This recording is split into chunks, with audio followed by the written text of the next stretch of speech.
Like, do worms have consciousness? We should make a video. Do a video. Do worms have consciousness? Do worms have consciousness? Like, because they're in the ground. Do they think about the earth that we they're could, in? You know, an easy way to answer this is just to look it up and No, but like, do they think at all?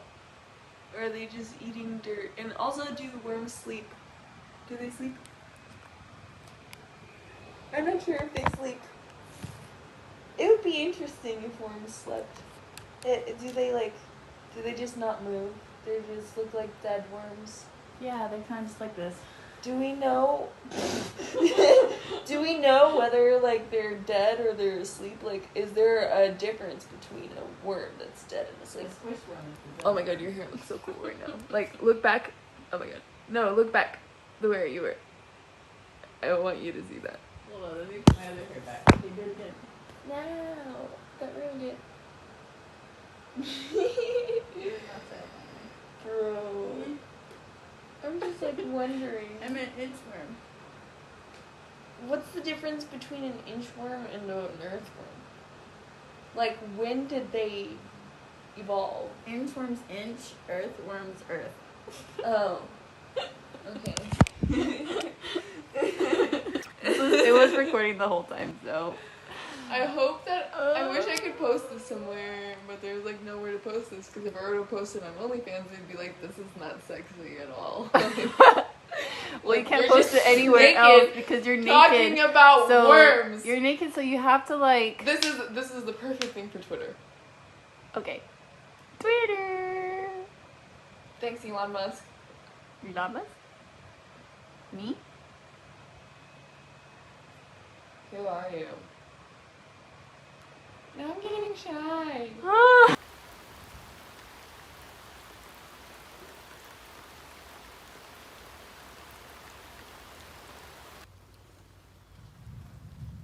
He hasn't said anything yet, but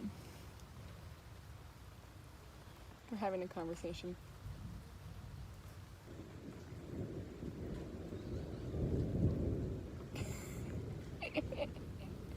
Do you see yourself? You're silly. Oh my god, he knows exactly what's going on. Are you scared? Oh my god. Hey, that's you.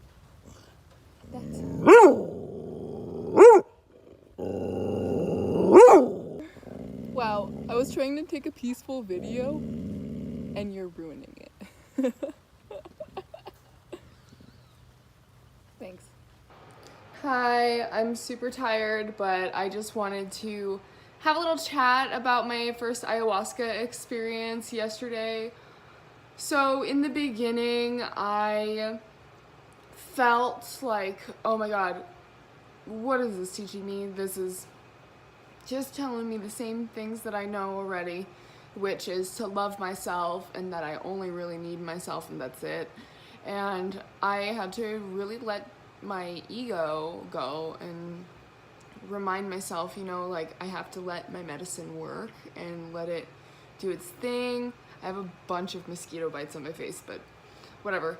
Sorry, I got distracted for a sec, but yeah, so I was like, I need to let it do its thing. We need to really just let it happen. And there's a bunch of moments where like I started making jaguar noises and then I started crying on the drum that I had in my lap, and then I started making music with the drum and my tears were being lit up by the candle that I had lit. So I could see my tears just streamlining on the drum and it was being illuminated, and while I was making music, my tears were vibrating, and it was a really interesting experience. And that was the first shot of ayahuasca that I took, and I had revelations that my ex probably never loved me, and that's okay. And I also realized that I probably never loved him, and that's okay. And even though we thought we loved each other, if we loved each other, we would have loved each other how we were, and he would have loved me for who I am instead of who he wanted me to be. And I would have loved him for who he was and accepted his emotional neglect and abuse instead of hoping that he would get better. Oh, there's a hummingbird, actually. Oh, sweet. A hummingbird is actually one of his spirit animals, so. And I mean, like, I don't love him any less. I just realized that he was probably very incapable, physically incapable of loving me because I remind him of him when he was younger. And that's why he was probably so hard on me throughout near the ending of our relationship, is because when he looks at me, he sees himself and he does not love himself. And I needed to realize, like, the hummingbird is literally right there. Oh my god. Oh, he literally like came to the window to look at me. Oh my god, that's so fucking sweet. He had a black face. But yeah, so you know, and he really needs to love himself, and my reflection is that I fell in love with him to take me away from my freedom, to realize that my freedom is the only asset that I need, and there's no way that I will ever let a man impede my freedom, no matter how much I love them. And there's a lot of clarity there where a lot of times you don't want to let go of people, but most of the time they have to go. And even if you love them or you think you love them, leaving someone that is making you mentally sick is an act of self-love. And I had to accept that he will never be able to love me up until the point that he loves himself. And I need to really like come back to loving the person I was as a free being before I tried to maneuver and change myself into someone who was more tame, or someone who's more quiet, someone who's more what is it called, docile or easy to rule. And I'm just not that person, no matter how much I want to be, just to be easily digestible to people and more easily loved. The fact that I changed myself because he wanted me to be more digestible was the reason why I stopped loving myself. And it was almost like a reminder that my self-love is so important. And instead, like, I always tell myself, oh, I don't need anything from anyone, I love myself. And doing ayahuasca for the first time was almost like solidifying those words. Instead of them just being words and affirmations, they're an actual belief. And there's so much clarity there. And then that was just during the first intake of my first shot. So what I would say is that the first shot helped me open up, help me let go and realize why I was neglected or not treated well, because I changed myself in order to be more digestible for love. And so after having that realization, I went upstairs and I grabbed my journals and I brought them downstairs so that I can write in them. And I came downstairs and it was time for the second shot. So I took my second shot, and there's some things that I'm missing actually in the first shot. I started singing, and in the beginning, all I wanted to do was make art, like dance. Like they were asking me like what I started feeling, and I said, "Oh, I feel the air, and I want to make art. I want to dance, and I want to paint, and I want to draw." And so that's why I started singing, and oh God, my voice was so beautiful. It's like I was able to connect really to my highest self through my voice, and it was a really beautiful moment for me. And I started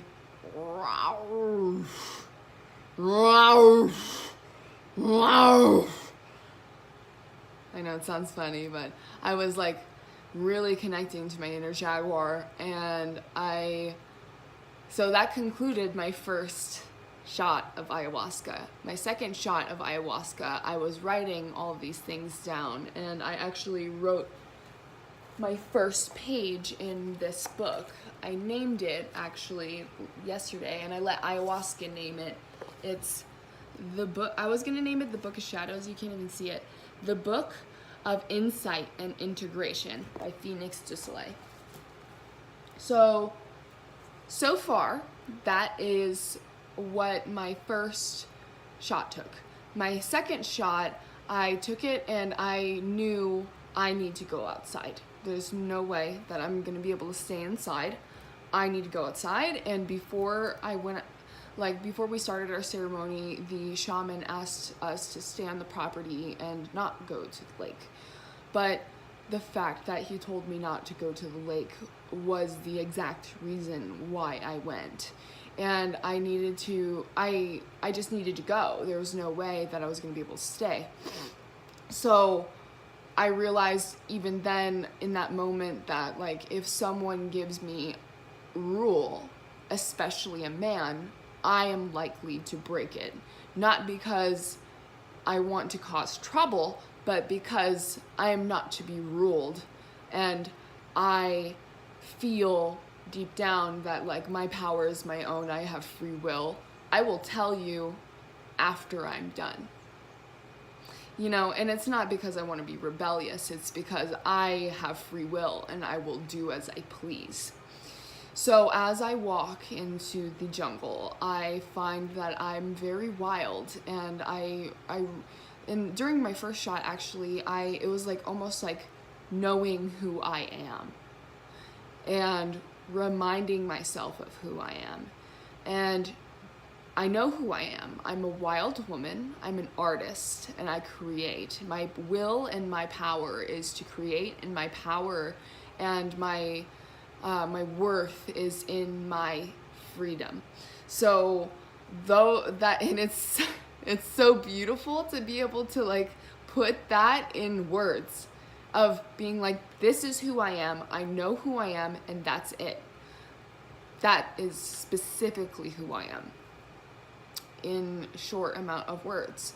So I was walking in the jungle barefoot, one piece of clothing, which is a shawl that I just like cover.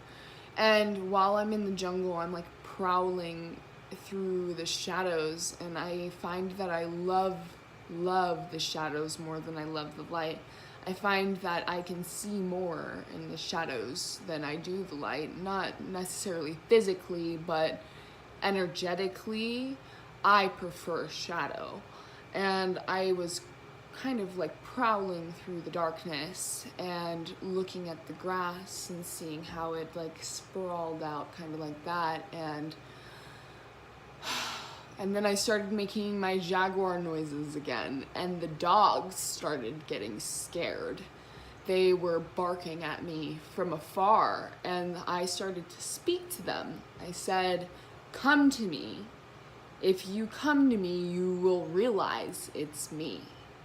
And they all came to me, all three of them, and they were so excited, and then we all walked to the lake together, and they led the way. We all ran to the lake, and I sat down and I stared at the water, and I thought to myself, I should go get my tent. I should set up my tent and I should sleep out here because I have a tent that I carry on my back, just everywhere, just in case, like, you know, like if I don't want to get into a hotel. But I'm likely to get into a hotel because hotels are so cheap here. But yeah, so I was just contemplating, and then I started getting hungry, I think. And I was just having inner dialogue, and there was a moment. My shaman warned us that ayahuasca will tend to make you purge if it needs to. So while I was walking, I was having an inner dialogue with myself about sexuality. And I'm just going to be vulnerable for a second. I grew up with a lot of sexual trauma. Like just family molesting me because I was a pretty little girl and I was so innocent and sweet. And it started when I was like 5. So there was like a whole,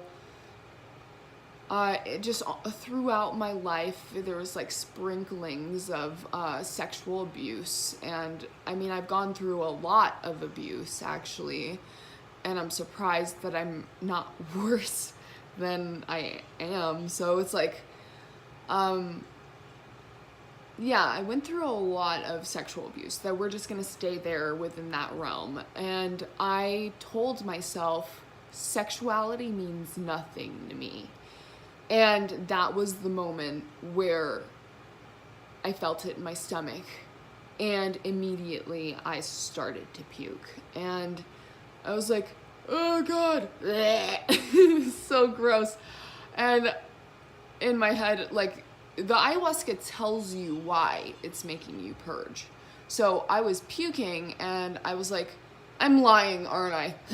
I'm lying. Sexuality means everything to me. And then it immediately stopped.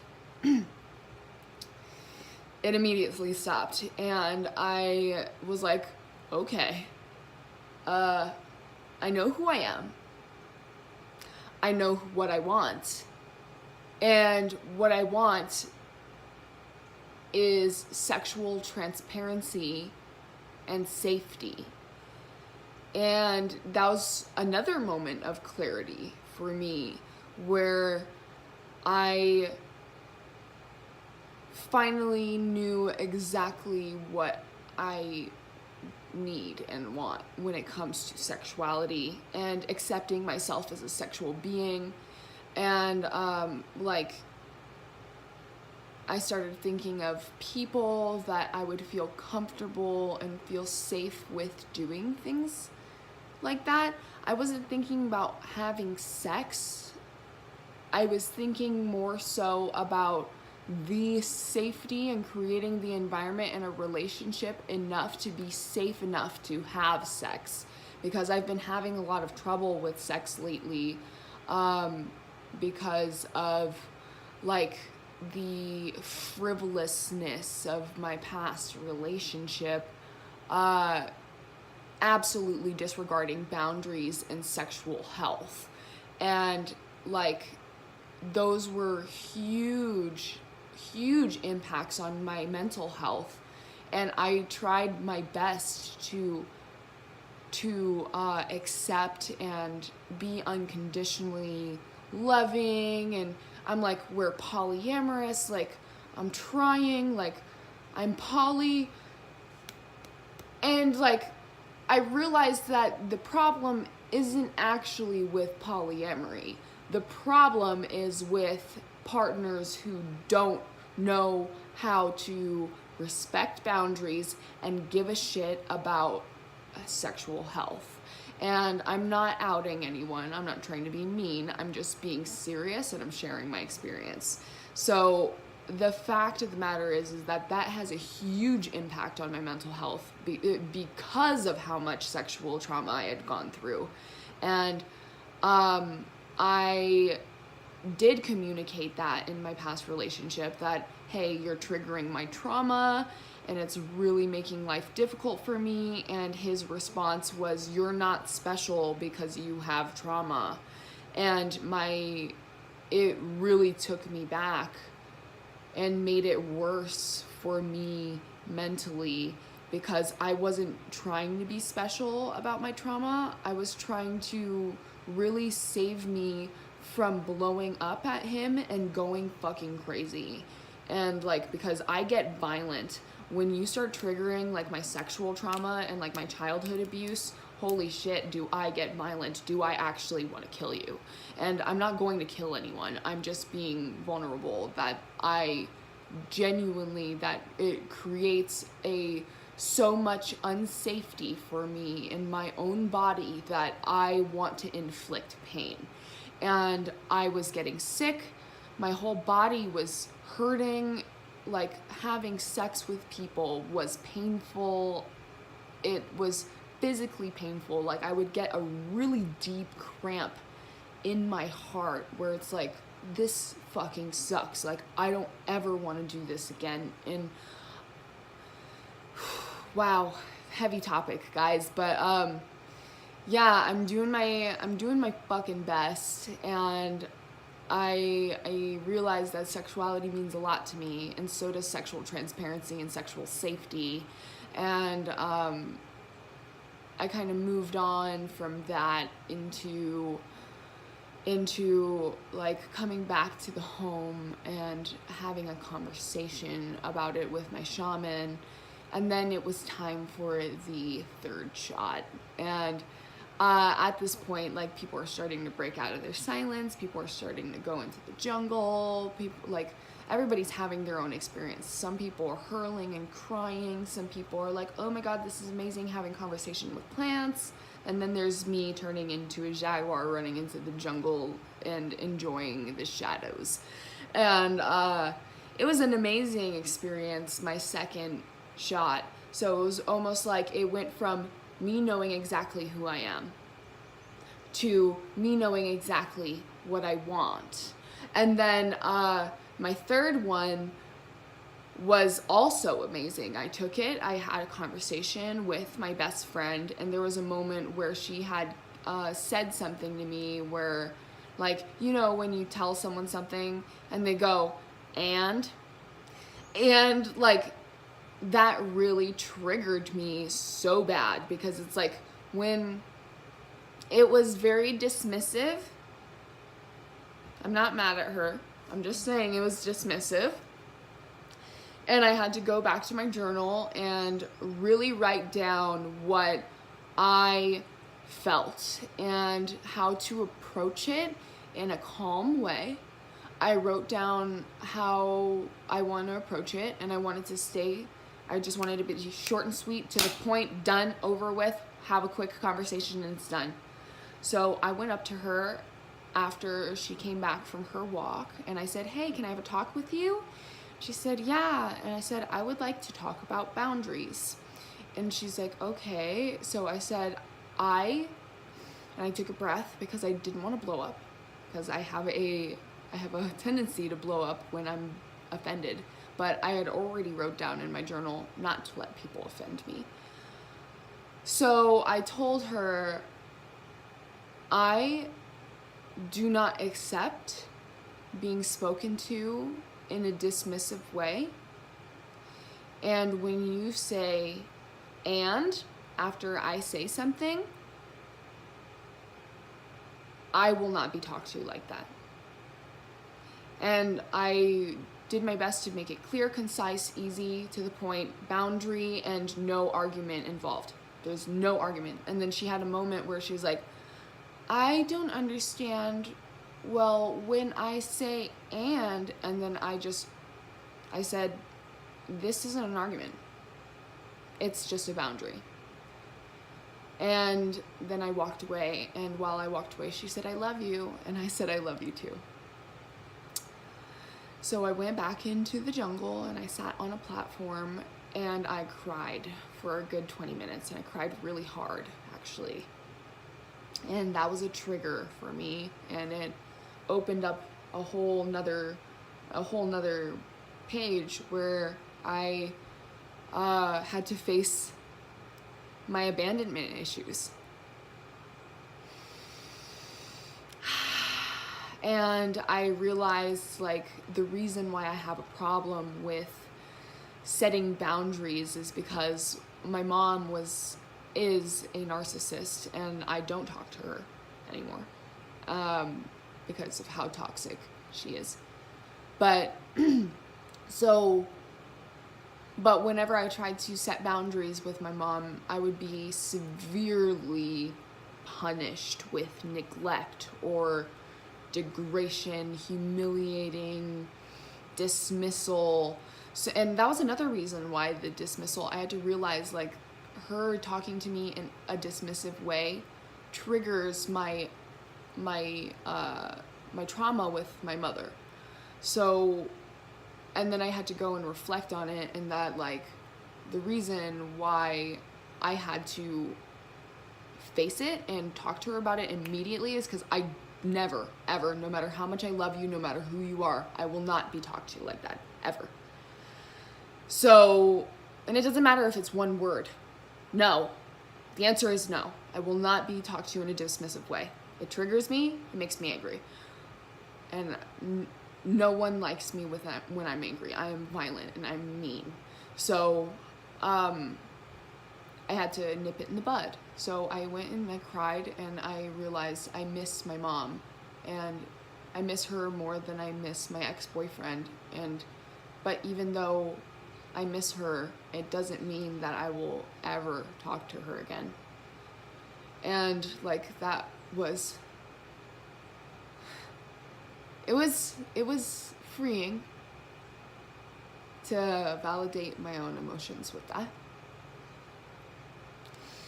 So when I was crying about that, I realized, like, it's really hard for me to set boundaries, not because I don't want, like, I told myself I don't want boundaries, I don't want to set boundaries, but even though I know boundaries are healthy, and the reason why is because, like, even with my ex,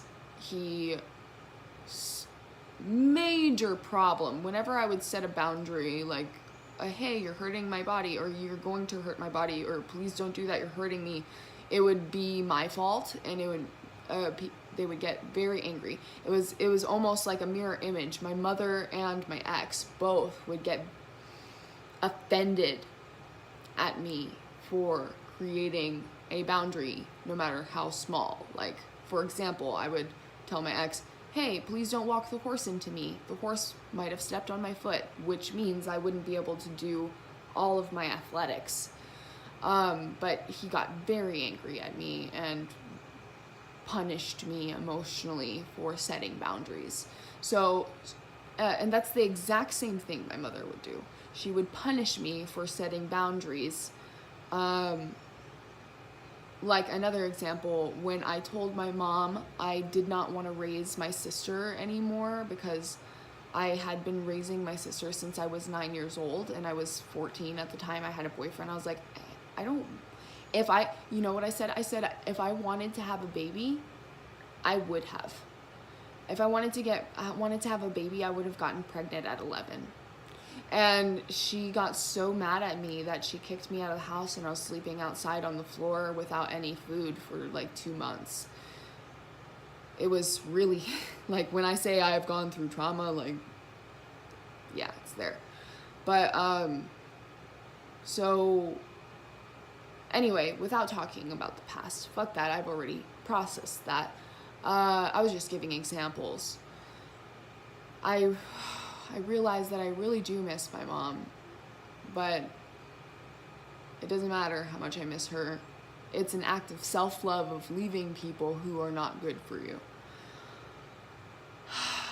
And then I had to face my abandonment issues of why do I feel like I'm afraid of abandonment or afraid of boundaries, is because I feel like people will either leave me or not listen to my boundaries ever, or be very angry at me if I create any boundaries.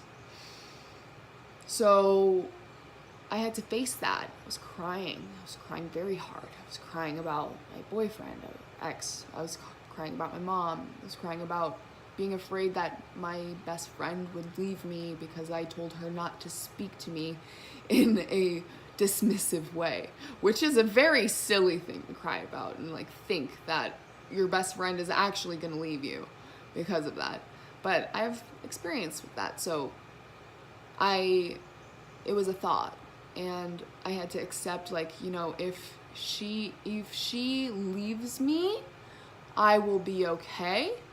And if she leaves me, that means she benefited off of me not having boundaries. Anyone who leaves you because you don't have boundaries, or anyone who leaves you because you have a boundary or set a small one, means that they were benefiting from you not having that boundary. And then I came to the realization, I have boundaries for a reason. And that reason is to protect myself and the people around me from the person I am when I am triggered. Because I am a very mean person when I feel threatened. I am a very, very ugly, painful, spiky, poisonous snake when someone shows me that they want to hurt me. And I know that about myself.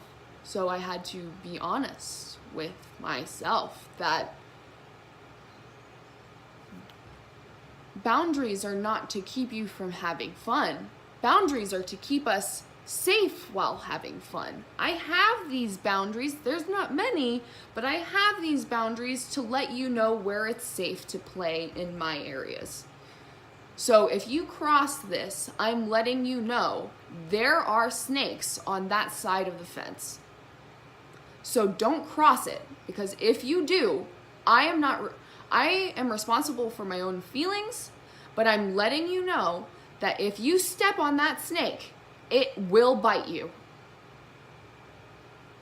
And if you don't have anti-venom, you better not step on that snake. I'm being serious. And it's not a threat. It's honesty. I have known myself long enough, and I have met more than enough people who have triggered me to know I am like that. I am not passive. I will bite. I don't want to bite, but if you step on me, that's my defense. So I had to realize, like, boundaries are healthy. If people leave you, those boundaries leave you because of your boundaries. They were benefiting from you not having them. And I gained my composure and I walked back to the house. And I was ready. I was ready for my healing. And those are the things that I learned. Those are the things that I learned during my first ayahuasca. So, to end this video, I'd actually really like to read my journal entries, even though I'm not even supposed to read my journal because a book told me not to read the past. But I think it's safe to share, because I would really hope that my journey gives some insight to people my age or older, or even my sisters, because my sisters have to deal with the same mother and they're all younger than me, and there's a lot there, you know. It's a new chapter of life. I'm ready to start over. In ayahuasca, I only started to purge when I was lying to myself. The lie was sexuality means nothing to me, and I began to puke. I stopped puking when I said sexuality means everything to me. I began to think about myself and my sexuality. I know who I am and I know what I want. I want sexual safety and transparency. I am a wild woman. I am an animal. I want someone who will love me for who I am. Will let me be free, let me build and grow at my own accord. I found myself and I don't need more medicine. I'm an artist. I am a free spirit. I am open and I am happy. I will only love those who let me be free. My worth is more than my looks, more than my sexuality. My worth and power is in my free spirit. Everything else is to keep me entertained. I am happy as a unicorn. I don't need anything from anyone. I'm free. I come with no baggage. I have nothing to go back to. I am free. I love this one. I will never allow a man to control my freedom again. The candle wax drips like the last tears I will cry for a man again. I am free. Let's keep it that way. When a man gives me rules, I will always break them to express my power. I will not be ruled. I will fight, I will bite, I will claw at the cage you wrap around me. I shall not be contained. I'm wild. She does not need rules. My freedom often leads me naked in nature.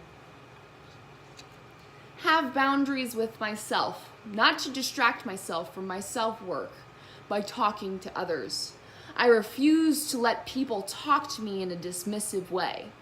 I am not meant to be dismissed. Do not go out of your way to be funny or make friends. You need more friends that enable your light. Talk about your boundaries and turn-offs. Do not let others offend you. Talk about your concerns straightforward. People are allowed to be different, and it's okay to let go of people and set boundaries. And basically that is a lot of what I already talked about, but it's in journal form. And then here is the first book. First words of this one. I hope my phone doesn't die. A leopard does not change its spots. The truth is, no one is capable of loving me unless they love themselves. I am not capable of loving others unless they love them. Oh, hold on. Whoops. I am not capable of loving others unless I love myself.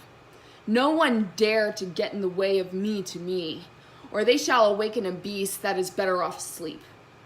The angels sing through my throat as my tears drip on the drum in my lap. My tears vibrate and dance as I make music for my soul. I forgive all those who have burned me, for they do so out of ignorance and their own self-hatred. I do not follow in their footsteps because a leopard does not change its spots. I am the melody of a song. I am the paint to a brush. I am the flame to a candle. I am the words to poetry.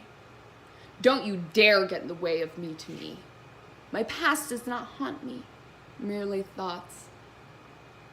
I am crystal clear, and I am present in my body. Sometimes we wish not to let go of people. Most times, people must go. Be unafraid of the dark. Be unafraid to be alone. Happiness only lives in the present, as does love. Soften your gaze. It is perfectly okay to romanticize yourself. Nature calls. Be wild, woman. I know you are a wild cat. This is why I love you. So that is my first ayahuasca experience. Thank you for watching this video. I have another one tonight and then another one the next day. And I hope that I see you again, and thank God. Thank God for this.